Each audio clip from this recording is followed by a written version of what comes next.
එන්න අද මාත් එක්ක රසම රස ලොවි අච්චාරුවක් හදන්න.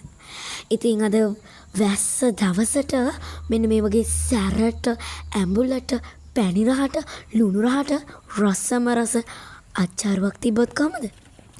ඉතින් ඔන්න අද මම හදන්න යන්නේ රසම රස ලොවි අච්චාරුවක්. ඉතින් අපේ වත්තේ තිබුණු රතුම රතු පාට ලොකු ලොවි ගෙඩි වලින් තමයි මම මේක හදාගන්නේ. මුලින්ම මේ වගේ භාජනයක් අරන් අපේ ලොවි ගෙඩි ටික දාගන්න ඕනි. දැන් මේ ටික අපි හොඳට හොදගන්න ඕනේ. මොකද ඒවා දූවිලා තියෙන්න පුළුවන් නිසා. පේනව නේද? ලොවි ගෙඩි වල රතු පාට හොඳට ඉදිලා. දැන් අපි ගෑස් එක පත්තු කරගෙන ඒකට මෙන්න මේ වගේ ගැඹුරු භාජනයක් තියලා ඒක රත් වෙන්න තියලා අපි උණු වතුර ටිකක් දාගන්න ඕනේ. හොව් තපොඩේ මාවත් පිච්චෙනවා. දැන් උණු වතුර ටික දාගත්තායින් පස්සේ මොකද කරන්නේ? අපේ රතු හොදගත්ත ලොවි ගෙඩි ටික මේකට දාගන්න ඕනේ.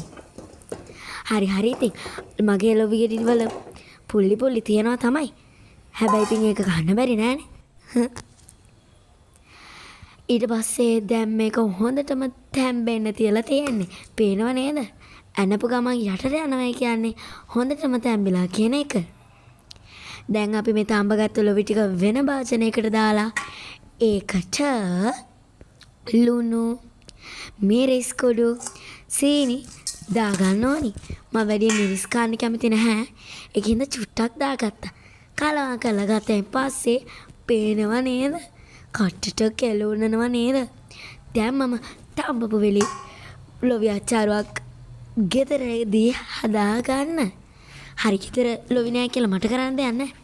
කඩෙන් අරගෙන ගන්න.